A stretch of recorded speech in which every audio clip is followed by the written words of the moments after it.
कक्षा 10वीं के सभी विद्यार्थियों, जिस घड़ी का आपको बेसब्री से इंतजार था, जी हाँ, आपको इंतजार था सेट ई का 22 फरवरी के लिए आपको महत्वपूर्ण पेपर सेट बता रहे हैं।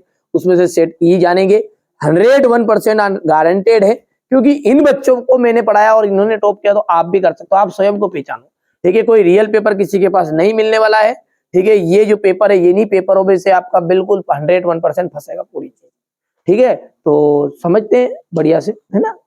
यहां से देखो, द्विविस्थापन आ जाएगा। अपच का उपचार करने के लिए निम्न में से किस औषधि का उपयोग किया था? एंटासिड का उपयोग करते हैं। लेंस की क्षमता का ऐसा ही मात्रा हो गया टाइप। धातु उभयधर्मी ऑक्साइड बनाती है, तो एल्यूमिनियम जो धातु है वो उभयधर्मी ऑक्साइड बनाएगी। मनुष्य के वृक्क एक तंत्र का भाग है, वो उत्सर्जन तंत्र। पराग कोश में क्या पाए जाते हैं? तो पराग कण पाए जाते हैं। यहाँ पर है, ठीक है। दो या दो से अधिक धातुओं के समांगी मिश्रण को अपन मिश्र धातु कहते हैं। वे सभी प्रक्रम जो सम्मिलित रूप से अनुरक्षण का कार्य करेंगे जैव प्रक्रम कहलाएंगे। एक विषाणु जनित यौन रोग का नाम है एड्स, ठीक है। यहां से अपना शिशु के लिंग निर्धारण के लिए आपका 23वां जोड़ी जो गुणसूत्र है वो उत्तरदायी होता है। उत्तल दर्पण, ठीक है। उत्तल दर्पण में प्रतिबिंब वस्तु से छोटा परंतु उल्टा बनता है। आपतन कोण का मान सदैव परावर्तन कोण के मान के बराबर होता है। ये आपका क्वेश्चन नंबर 2 है, यहां से आप देख सकते हैं, ठीक है। अगले की बात करें तो क्वेश्चन नंबर जो 3 है, इसमें आपका जोड़ी रहेगा। पहली जोड़ी का मिलान आप एसिटिक अम्ल से करना है। दूसरा जो है, ठीक है, अंतरस्रावी ग्रंथि हार्मोन्स। वृषण का जाएगा वृषण कोष। ऑक्सीजन का जो योग है उसको आपका जाएगा उपचयन। नेत्र रोग का आपका जाएगा कम प्रकाश में धुंधला दिखाई देना। और घरेलू विद्युत परिपथ का जाएगा समांतर, ठीक है। ये यहां से आपका क्वेश्चन नंबर 3 रहेगा, ठीक है भैया। कांसा मिश्र धातु किन किन धातुओं से मिलकर बनी होती है? तो तांबा और टीन से।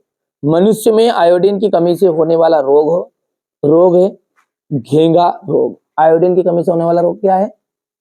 घेंगा रोग। बायोफ्रिलम में कायिक प्रवर्धन किस विधि से होता है? पत्तियों के द्वारा। उस दर्पण का नाम बताइए जो बिंब का आवर्धित और सीधा प्रतिबिंब बना सके। अवतल दर्पण।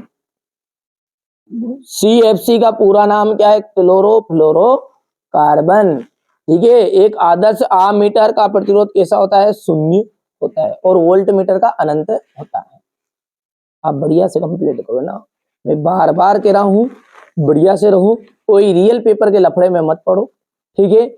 ये जो मैं आपको 6 पेपर समझ रहा हूं, समझ लो इन्हीं में आपका रियल पेपर समाये थे। इस उद्देश्य से आप पढ़ो। आप क्या करो, परीक्षा देके आ गए होंगे कोई बच्चे, यदि आप बाद में देख रहे हैं तो आप समझ जाओगे। हिंदी के पेपर में जो मैंने 6 सेट बताए उसमें से पूरा फंसेगा, और फंसा है, देख लेना आप, ठीक है। यदि आप 5 फरवरी से पहले देख रहे हैं, पेपर परीक्षा शुरू नहीं हो उससे पहले, तो कोई दिक्कत नहीं है ना। परीक्षा में आएगा 100% श्योर है। इन बच्चों ने मुझ पर भरोसा किया है और इन्होंने इतनी परसेंटेज बनाई है, ठीक है। ये जो 6 पेपर हैं ये पढ़ी ही रिसर्च के बाद आपको प्रोवाइड कराए जा रहे हैं, ऐसा नहीं कि उठा के धर दीजिए, ठीक है भैया। तो यहां से सत्य की बात करेंगे ना, तो मेंडल नर युग्मक और मादा युग्मक में संलयन को निषेचन कहते हैं। बिल्कुल। मटर के पौधे का चुना था क्या मेंडल ने? बिल्कुल भैया, ठीक है। मेंडल ने अपने प्रयोगों के लिए टमाटर के पौधों को चुना। टमाटर का नहीं चुना था, किसका चुना था? मटर का। क्योंकि किसका चुना था उसने? मटर का। ये यहाँ पर कारण भी बता दिया मैंने आपको। चुंबकीय क्षेत्र रेखाएं एक दूसरे को प्रतिच्छेद करती नहीं। यदि वो एक दूसरे को प्रतिच्छेद करती है तो वो बताएगी अलग अलग दिशाएं, और ये संभव नहीं है। ओम विद्युत प्रतिरोध मापने की इकाई है, सत्य है। तारों का टिमटिमाना परावर्तन की क्रिया का परिणाम है, असत्य है। समतल दर्पण की वक्रता त्रिज्या किससे होती है? अनंत होती है। बिल्कुल एकदम राइट बात है। यहां से ये क्वेश्चन नंबर 5 है आपका। अच्छा, अब ये पेपर आप देखो, उसके बाद में है ना, क्योंकि इंग्लिश मीडियम वाले बच्चों का भी प्रश्न बताना पड़ेगा ना, ये पूरा सॉल्यूशन यहाँ पे मैं आपको प्रोवाइड कराऊंगा। चलिए पहले एक बार अपन पेपर को देखते हैं। वियोजन अभिक्रिया हो गई है, ये क्वेश्चन नंबर 7 है आपका। यहां से क्वेश्चन नंबर 8 है, ये क्वेश्चन नंबर 9, 10, 11, 12, 13, 14। बढ़िया से है ना भैया। आप तो अच्छी मेहनत करो, मैंने बोला ना।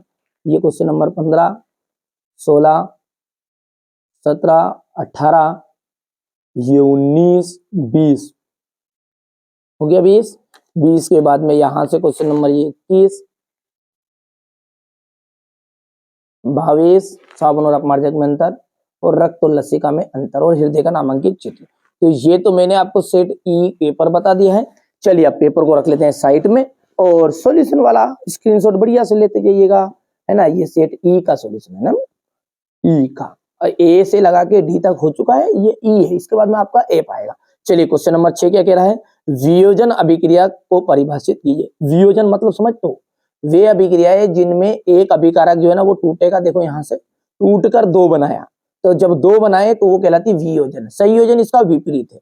संयोजन में क्या होता है, इसमें दो मिलते हैं और दो मिलकर एक बनाते हैं, ठीक है। जैसे एग्जाम्पल के तौर पर आप यहां पर देख सकते हैं, जैसे यहां पर मैंने लिखा C+O2, इसमें दो बना और दो ने मिलकर कितना बनाया, एक बनाया है।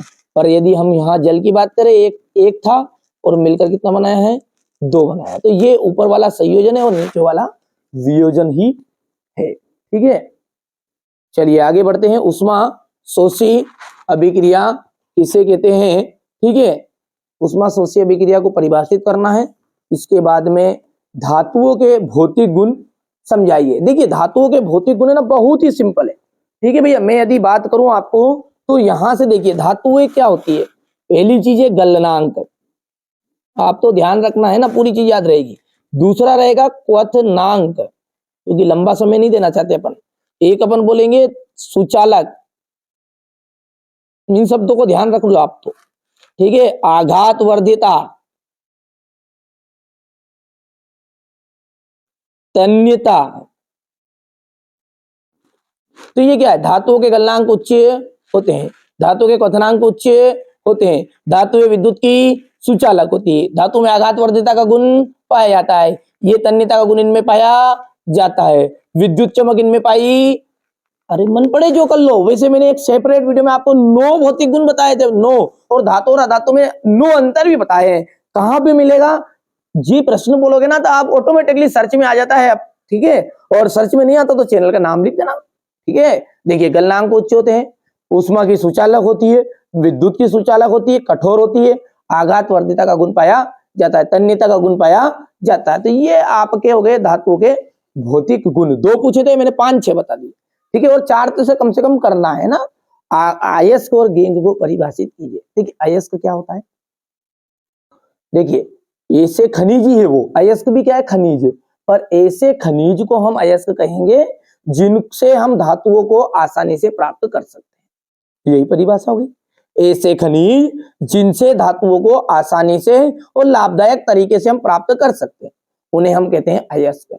गेंग, गेंग क्या, जो अयस्क होते हैं ना उनमें कुछ व्यर्थ पदार्थ मिले होते हैं, अशुद्धियां पाई जाती है। तो हम जिस तरह हमारे आंख में पाए जाने वाली अशुद्धि घेंग क्या होती है, घेंग, और अयस्क में पाए जाने वाली अशुद्धि आपकी बनेगी गेंग, ठीक है। बिल्कुल, आप तो ध्यान से अच्छे समझते जाओ। गेंग का मतलब ही होता है अशुद्धि, और किन में, अयस्क में पाए जाने वाली अशुद्धि। ये रहा आपका क्वेश्चन नंबर 8 है। मेथियन का जो इलेक्ट्रॉन बिंदु संरचना है, ये यहाँ पर थोड़ा सा गलत बना दिया बच्चों ने। इस तरह आपको इलेक्ट्रॉन बिंदु संरचना आपको इस तरह से करनी है, ये आपका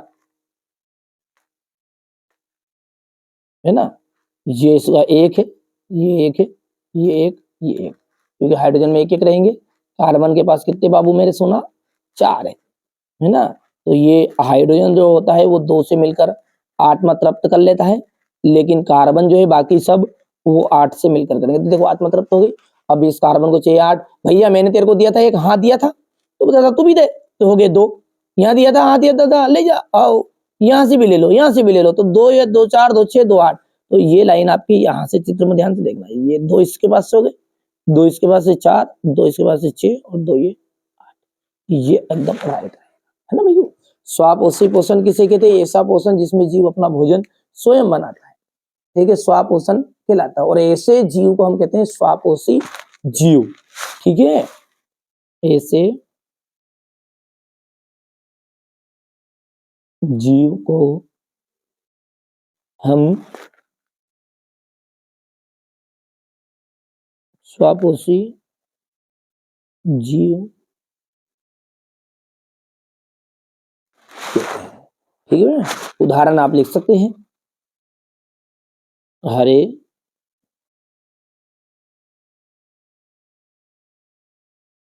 पौधों में पाए जाने वाला पोषण। ठीक है भैया, चलिए आगे बढ़ते हैं। क्वेश्चन नंबर ये 9 हो गया था। मनुष्य भोजन में के पाचन में लार की भूमिका, तो ये हो गया आपकी, थोड़ा सा छोटा कर दूं, ये देखिए। इसके बाद में ये पुष्प का नामांकित चित्र है, ये मैं सेपरेट वीडियो में आपको चित्र बता दूंगा, है ना। थोड़ा से बच्चों ने जल्दबाजी में, लेकिन मेरे को भी आपको जल्दबाजी नोट से देने की। चित्र एक बार के कई प्रश्न ऐसे हैं कि आपको यूट्यूब पे मिल जाएंगे, पुष्प का चित्र का नामांकित चित्र मिल जाएगा। ठीक है, मैं इसी थोड़ी चाह रहा हूँ कि इसी चैनल से आप पढ़ो, कहीं से भी पढ़ो, पर भैया अब की बार 90 पार जरूर जाना है ना। आपकी बार मोदी सरकार बात की बात है, ये अभी हाल फिलहाल क्या करना है, आपकी बार 90 पार। ठीक है भैया, आप तो बढ़िया से कंप्लीट करो, कोई दिक्कत नहीं, कहीं से भी पढ़ो, यही चैनल है। अच्छा, कोई हम कलेक्टर थोड़ी है कि हमारे पास से ही पढ़ोगे तो भैया तब जाके टॉपर बनोगे, कहीं से भी पढ़ सकते हो, कहीं से भी आ सकते हो, लेकिन सही दिशा में और सही जानकारी के साथ। ठीक है भैया, एक व्यक्ति जो होता है ना, देखिए थोड़ा सा एग्जांपल के द्वारा समझ, एक दो व्यक्ति यहाँ पर है, दो व्यक्ति में से एक व्यक्ति, ठीक है, दिमाग से कमाता है और एक व्यक्ति हाथ से कमाता है। हाथ से कमाने वाले की वैल्यू है 500 रुपए, 1000 रुपए पर डे, ज्यादा ज्यादा 100 रुपए 300 रुपए की मजदूरी से 400 रुपए की मजदूरी मिलेगी, काम उसने भी उतना ही किया है। और एक व्यक्ति होता है थोड़ा स्मार्ट वर्क करने वाला, वो व्यक्ति भी 6 घंटा काम करता है और उसको 1500 रुपए उससे करते हैं। ठीक है, तो भैया आपको कौन सा करना है, यानी कि कहने का मतलब सीधी सी साफ सुथरी बात है कि आपको काम ऐसा करो कि जो कम समय में ज्यादा रिजल्ट दे, और इसलिए आपको ज्यादा से ज्यादा महत्वपूर्ण प्रश्न पढ़ने हैं, ताकि वही चीजें आपको परीक्षा में काम आए। ये हो गया इतना लिंग निर्धारण वाला। ये यहां से लिंग निर्धारण में वाई गुणसूत्र की भूमिका को समझाइए, क्योंकि निषेचन के समय यदि X गुणसूत्र वाला शुक्राणु X गुणसूत्र वाले अंडाणु से संयुग्मित होता है तो समान XX गुणसूत्र के कारण संतान पुत्री होगी, और यदि Y वाला गुणसूत्र X से संयुग्मित होगा तो संतान पुत्र होगा। अब ये X वाला सिस्टम किसके पास पाया जाता है, पुरुष में पाया जाता है। अतः हम कह सकते हैं, इससे सिद्ध होता है कि पुरुष का जो Y गुणसूत्र है, सॉरी XX से तो पूरा लेडीज में होता है, और ये Y वाले के कारण छोड़ा हुआ है, ये लड़का हुआ है, ये लड़का के लिए कौन उत्तरदायी है, पुरुष उत्तरदायी है ना। थोड़ा सा मेरा गलत बोल देता है, एक्स वाला नहीं वाई वाला है ना, वाई वाला किसके पास है, पुरुष के पास है। बाकी पूरे एक्स पुरुष में भी है, लेकिन आखिरी वाला एक वाई है, और महिलाओं में क्या है, वो आखिरी वाला एक्स है। तो भैया यदि वो वाई वाला संयुग्मित होगा तब जाके लड़का पैदा होगा। तो यहाँ पर बताइए लड़कों के लिए, यानी कि छोरे पैदा करने के लिए किसकी कौन उत्तरदायी है, तो पुरुष है। ठीक है, बॉयज के लिए। तो यहां से देखिए प्रभावी और अप्रभावी लक्षण क्या होते हैं।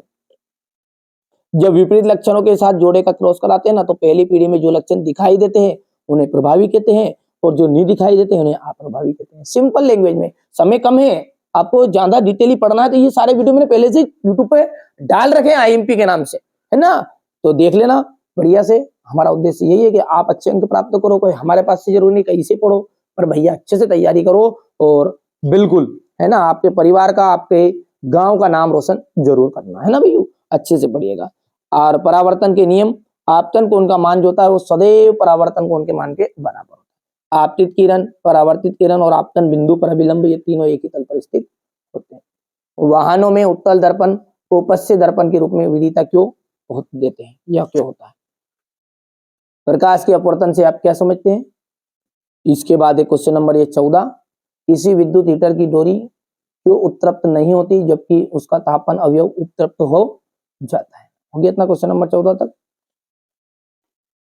विद्युत धारा का एसआई मात्रक बताना है आपको, ये देख लीजिएगा। चुंबकीय क्षेत्र के दो गुणधर्म बताने हैं। चुंबकीय क्षेत्र रेखाएं वक्र रेखाएं होती है, ये एक दूसरे को कभी प्रतिच्छेद नहीं करती। किसी चुंबक, ये भैया पॉइंट से लिखना, ऐसा एरो मत लगाया ना है, ये तो बच्चों ने डिजाइन में लिख दिया है। बाकी आप तो बढ़िया से कंप्लीट कराओ। एक सेपरेट वीडियो मैंने बना रखा है चैनल पर कि कॉपी में कैसे लिखना है। 5 फरवरी के दिन आपका पहला पेपर हो गया हिंदी का, है ना। और यदि आप अभी से इसको वीडियो मतलब जल्दी देख रहे हैं, हो सकता है 5 फरवरी पहले देख लिया हो, तो अच्छे से तैयारी करना। पहले चैनल पे एक वीडियो मिलेगा, आपको समझा रखा है मैंने, ठीक है, जाके देख लेना कि कैसे आपको लिखना है परीक्षा में। चुंबक के निकट लाने